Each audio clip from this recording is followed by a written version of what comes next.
Hello वर्षा रेसिपीमध्ये तुमचं मनापासून खूप खूप स्वागत आहे. आज मी बनवणार एक अशी गोष्ट जे खूप महिलांना मदत करेल, ते म्हणजे लोणी. लोणी करायचं म्हटलं की खूप भांडी निघतात. प्लॅटफॉर्म असा लोण्याने भरलेला असतो. मिक्सरमध्ये कोण करतं, कोण ब्लेंडरमध्ये करतं.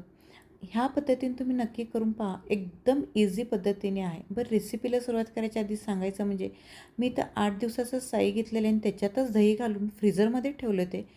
12 तास आधी फ्रीझरमधून काढून नॉर्मल टेम्परेचरवरती फ्रीजमध्ये ठेवलेलं आहे. फ्रीजमधून मी काढून घेतलेले तुम्हाला दाखवते. फ्रीजमधून काढल्यानंतरनी ऑलरेडी ते नॉर्मल टेम्परेचर झाल्यामुळं फ्रीजमधून एकदम ते लोणी झाल्यासारखं दिसते. तरीही मी तुम्हाला चमच्याने फिरवून दाखवते. आपलं 2-3 चमचे फिरवले की लोणी तयार होतं. मी इथं हार्डली 5 ते 6 चमचे फिरवते आणि ह्याच्यात थंड पाणी घालायचं आहे नंतरनी. बघा, लोणी झालेलं आहे आपलं. आपण आता पाणी घालू आहे त्याच्यात. थंड पाणी घाला किंवा नॉर्मल पाणी घाला, तेही चालतं. काहीही प्रॉब्लेम येणार नाही नॉर्मल पाणी घातल्यानेही. लोणी चांगलं गोळा त्याचा निघतो लोण्याचा.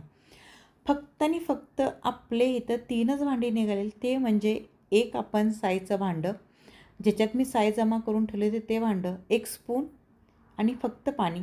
नाही प्लॅटफॉर्म आपला घाण झालेला आहे, नाही कुठली भांडी निघालेली, नाही कशाचं काहीही नाही. एकदम व्यवस्थित आणि फक्त 10 ते 15 मिनटात आपलं लोणी तयार झालेलं आहे. खरं तर सांगायचं म्हणजे मला हे 10च मिनटं लागतात, पण मी तरी तुमच्यासाठी 10 ते 15 मिनटं म्हणते. मी इथं स्वच्छ 2 पाण्याने धुवून घेतलेली आहे. आता एका बाऊलमध्ये मी तुम्हाला ट्रान्सफर करून दाखवते. आपलं 10 मिनटात कसं लोणी पटकन होऊन जातं. झालं आहे आणि मस्त एकदम आपलं लोणी मस्क्यासारखं एकदम. मी तर बाबा ब्रेकफास्टसाठी हे करते. मी चाय ब्रेड आणि मस्का हे खाते. तुम्हालाही मी आवर्जून बोलवेल ब्रेड लोणी खायला.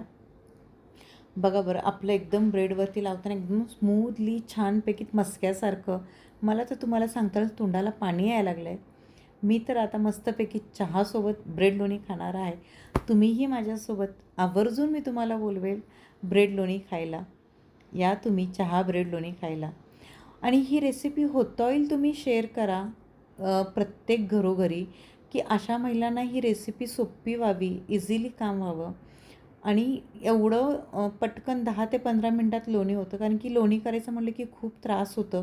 तर होता होईल तुम्ही ही रेसिपी शेअर करा आणि तुम्हाला माझी रेसिपी कशी वाटली हे नक्की मला कमेंट्समध्ये तुम्ही सांगा. माझा व्हॉट्सअप नंबर पण मी इंस्टाग्रामवरती दिलेला. तुम्हाला काय क्वेरी असेल तर तेही तुम्ही विचारा. मला माझी रेसिपी कशी वाटली नक्की कमेंट्समध्ये मला कळवा.